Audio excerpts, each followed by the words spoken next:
안녕하세요. 맥키니 지혜투자클럽입니다. 셀트리온 관련해서 오늘 이제 3분기 실적 컨센서스에 대한 기사도 좀 나왔는데 이 부분 좀 한번 살펴보면서 내일의 투자 전략까지 한번 살펴보도록 하겠습니다. 자, 먼저 이제 우리 실적 가이던스에서 컴퍼니 가이드, 이건 좀 무료로 볼 수 있는 사이트입니다. FN 가이드에서 이제 무료로 볼 수 있는 어떤 부분인데요.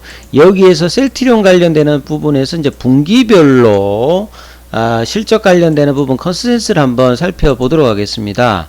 자, 2분기가 이제 1분기 대비해서는 좀 좋아서 기관들 리포터가 많이 좀 올라가 있는 상태에서 3분기는 좀 어떻게 지금 예상하는지 4분기까지 같이 한번 살펴보면 2분기가 이제 보시게 되면 1분기 대비해 가지고는 5,500억에서 5,900 거의 6,000억 정도 부근했는데 3분기는 이제 5,680억 정도로 전분기 대비해서는 지금 컨센서스는 지금 줄어 있습니다. 그러니까 전년 동기 대비해서는 작년에 이제 3분기가 원체 안 좋았거든요.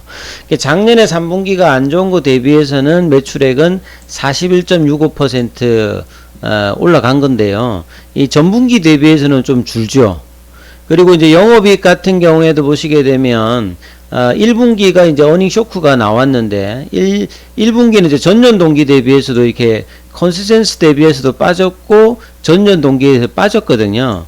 근데 이제 2분기 때는 전년 동기 대비해서 한 21%, 컨센서스 대비해서도 13% 올라가서 영업이익이 이제 본질적으로 올라오면서 OP 마진이 20% 후반에서 다시 이제 30% 초중반까지 좀 들어왔단 말이에요.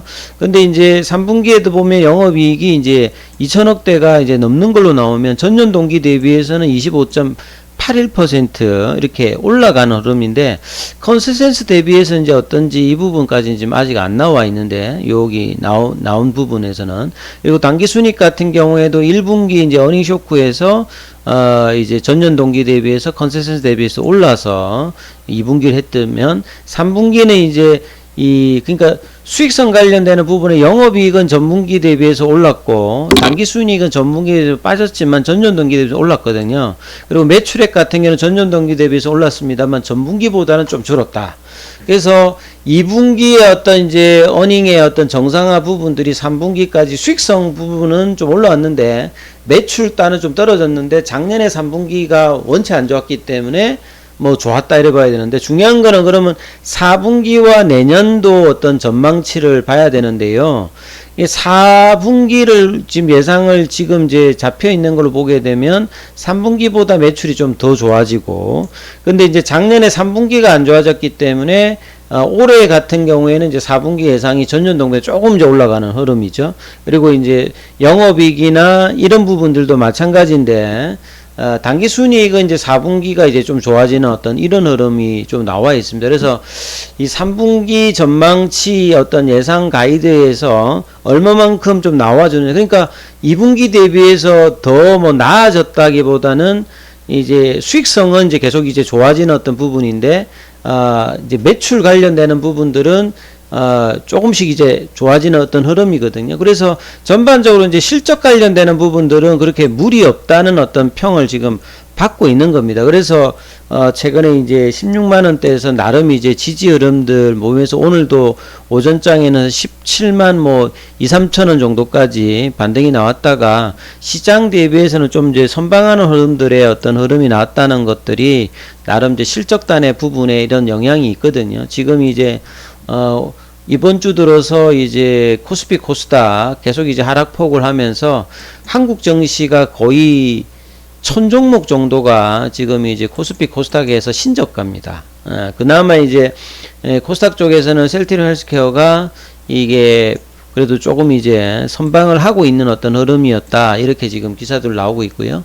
그 다음에 이제 조금 있으면 이제 프리어닝 시즌으로 이제 어닝 관련되는 이야기가 나오는데 시장이 지금 원체 이렇다 보니까 보통은 이제 9월 말이면 3분기 가이던스가 나오면서 실적 관련되는 부분으로 이제 기관들 매수 들어가고 뭐 요러면서 이제 10월 달을 맞아야 되는데 오히려 지금 11월 달 연준에 관련되는 어떤 부담감으로 이제 주가가 이제 빠질 때 조금 이제 밀리는 게 다른 종목에서 비해서는 조금 이제 버티는 이전 정도로 지금 실적 관련주들도 지금 그 주가 흐름이 좀 그렇다 이렇게 봐야 되겠죠. 그래서 앞서 제가 이제 보여드렸듯이 3분기 매출 성장세 같은 경우에는 컨센서스가 전년 동기 대비해서 이렇게 작년에 3분기가 안 좋았기 때문에 이렇게 5,680억 정도, 헬스케어 같은 경우에도 32.9% 늘어나서 5,433억.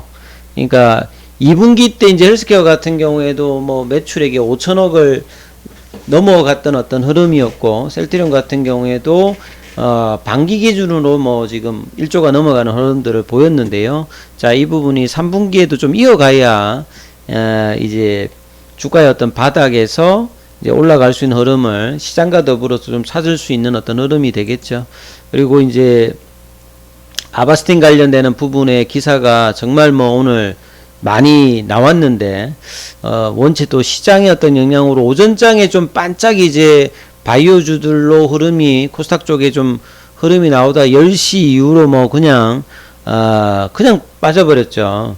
뭐 애플의 악재도 있었고, 유럽에서의 어떤 뭐 가스관 이야기라든지, 전 세계적으로 지금 뭐 물가라든지, 실적단 우려가 지금 급속하게 주식시장에서 가격으로 지금 반영하는 어떤 흐름이다, 이렇게 지금 일단은 봐야 되겠죠. 그래서 셀트리온 같은 경우에도 보시게 되면 한참 뭐 빠졌을 때 이 2018년 2019년도 요때는 뭐 회계 논란 뭐 그러면서 지금 이제 매출액 관련되는 부분과 재고 논란이 있으면서 막 빠졌는데, 2020년 코로나 때 이제 레키로나 관련되는 어떤 기대감으로 이 바이오시밀러 회사에서 바이오 신약 회사로의 어떤 점프를 할 것이다, 이런 어떤 기대감으로 올라갔다가 레키로나가 뭐 실적단에 그렇게 큰 기여를 사실 힘도 제대로 못 써보고 이제 빠졌기 때문에 여기에 대한 어떤 기대감들이 그냥 무산되는 어떤 흐름으로 주가가 지금 내려온 겁니다. 그래서 전체적인 어떤 캐파라든지 이런 부분들은 올라가는데, 그런 어떤 흐름들 말고 이제 완전히 이제 회사를 바꿀 수 있는 어떤 흐름들이 나와 있는데, 레키로나가 이제 이런 흐름이었기 때문에 유지를 좀 못했고, 그간에 좀 문제가 있었던 뭐 회계 논란이라든지 이런 부분들은 이제 거의 다 해소가 되어서 이제 주가가 이제 6월달에 좀 바닥을 찍으면서 이 8월달에 21만 5천원대까지 저점 대비해서는 한 50% 가까이 좀 반등을 했다가 다시 조금 밀려 내려왔거든요. 그러면 결국 이제 향후에 이제 이런 식의 흐름이 장기적으로 나타나기 위해서 회사가 이제 바이오 신약은 한참 뭐 기다려야 될 거고요. 지금 뭐 이중항체라든지 뭐 ADC라든지 뭐 mRNA 관련되는 부분이나 뭐 그다음에 이제 마이크로바이옴이라든지 이런 부분들은 나오기가 시간이 좀 걸릴 거고, 바이오시밀러에서 결국 이제 유플라이마라든지 램시마 SC라든지 지금 이제 승인을 받았던 이 베그젤마라든지, 그 다음에 향후에 나오는 어떤 바이오시밀러로 이제 매출단과 이 수익성이 올라가는 부분들을 주가가 이제 반영해주는 부분들이 이제 뭐 올해 하반기 내년도 내후년 되어야 이제 적정 주가로 이제 다시 이제 흘러가는 흐름이 나오겠죠. 그래서 이제 이제 흐름 이후에 올라갔던 부분을 이번에도 한번 그 주가로서는 이제 8월 달에 한번 정말 오랜만에 한번 이 반등의 흐름을 보였는데요. 다시 주가가 내려와서 지금 이제 18만원 밑으로 좀 내려와서 16만원권에 있는 상태입니다. 근데 수급 상태는 이제 이 좀 펀더멘탈을 이제 보는 이제 외국인의 기관들 입장에서는 계속 매수를 하고 있어요. 그래서 그나마 이제 이런 어떤 실적단이 이제 바탕이 되기 때문에 밑단에서는 일단 받아내는 어떤 물량들이 계속 이제 나오고 있기 때문에 시장 대비해서는 그나마 좀 양호한 흐름을 좀 보여줬다. 그래서 이러한 흐름들이 이제 당장에 이제 V자로 못 올라간다 하더라도 이런 어떤 형성을 하는 이제 기간을 통해서 오늘 좀 거래량도 좀 많이 나왔죠. 거래량도 이제 이전보다 좀 나오면서 장중에 17만 3,500원까지 나왔고, 근데 시간에는 또 이제 한 1,500원 빠져서 16만 5천원까지인데, 이 16만원권의 어떤 지지 흐름들이 계속 이제 옆으로 가면서 추가 하락을 막으면서 이제 이런 흐름들이 수급을 좀 내면서 이제 천천히 뭔가 이제 도는 듯한 어떤 흐름들을 좀 가져가는 좀 분위기로 되고 있죠. 그래서 이제 최근에 이제 하락폭을 이제 키웠던 ADX 지표 같은 경우에도 좀 꺾이는 흐름이 좀 나왔다는 부분들은 이제 어제 오늘의 어떤 양봉들이 나름 좀 힘이 있는 흐름이 나와서 조금 이제 꺾이는데, 이게 조금 내려가면서 이제 외국인 어떤 부분이라든지 기관들의 어떤 매수세가 들어오면서 이 중심선이 있죠. 볼린저 밴드 중심선인 이 18만원대 라인들을 회복하는 일봉산의 어떤 전환들이 나오는 어떤 시점이 되어야 어느 정도 좀 안정감을 가지면서 이제 주가 흐름을 볼 수 있는 어떤 상태인데요.